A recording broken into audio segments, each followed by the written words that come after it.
Cela fait près d'un an que les parents d'Emmanuel, atteints d'anencéphalie, une maladie congénitale rare, se sont ouverts à nous pour la première fois. Aujourd'hui, le désespoir laisse place à la foi en une meilleure vie pour l'enfant qui va vers sa 2e année. Il y a eu un grand changement dans la vie de la petite Emmanuelle. Après l'opération pour laquelle ses parents ont tant prié et appelé au secours, l'état de l'enfant s'est amélioré, à commencer par son visage. Je suis très contente. J'ai fait jouer Emmanuel. Des fois, elle rit par rapport là où elle était avant. Et aujourd'hui, c'est 2 choses différentes. Pour en arriver là, il a fallu un rebondissement dans la vie de la petite fille.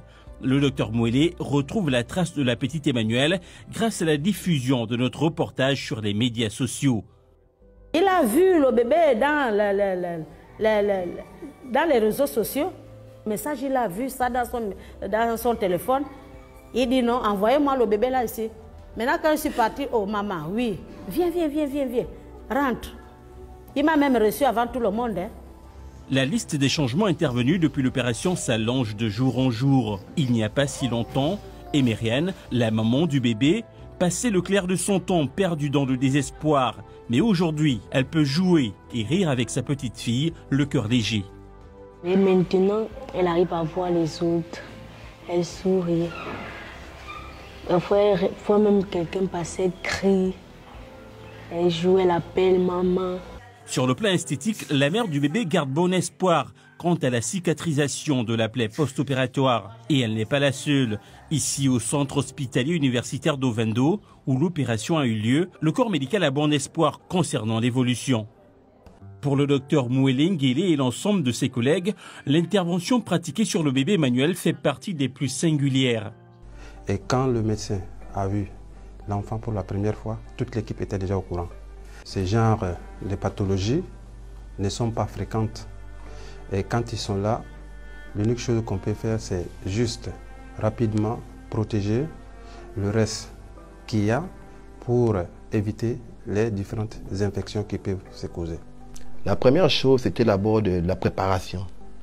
La préparation, c'est déjà assurer tout le contour qui puisse faire que l'enfant soit en vie tout le temps de la chirurgie.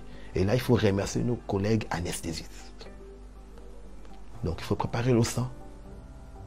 Et il faut bien planifier la chirurgie. Parmi les examens très importants, c'est l'angio-IRM ou l'angio-scanner, pour voir le type de vaisseaux qui vont dans la malformation. Ça, c'est la première chose à faire. Et dès qu'on a fait tout ça maintenant, on va maintenant pratiquer la chirurgie pas par pas. Pour les médecins, cette opération est une sorte de catalyseur. Pour la suite, il faudra apporter à ce bébé un suivi complet pour garantir la qualité de sa croissance. L'enfant a la capacité, heureusement, de s'adapter et tout est en devenir chez l'enfant. L'enfant a cette capacité. Il n'est pas comme vous et moi qui sommes déjà adultes. L'opération pratiquée sur le bébé Emmanuel a permis de lui enlever une gêne esthétique et respiratoire. Concernant sa condition, l'anencéphalie, il n'existe à ce jour aucun traitement médical ou chirurgical, car les parties du cerveau qui manquent contrôlent toutes les fonctions supérieures nécessaires à une espérance de vie normale. Mais la famille de ce bébé garde espoir qu'elle continuera à surmonter les obstacles liés à cette condition.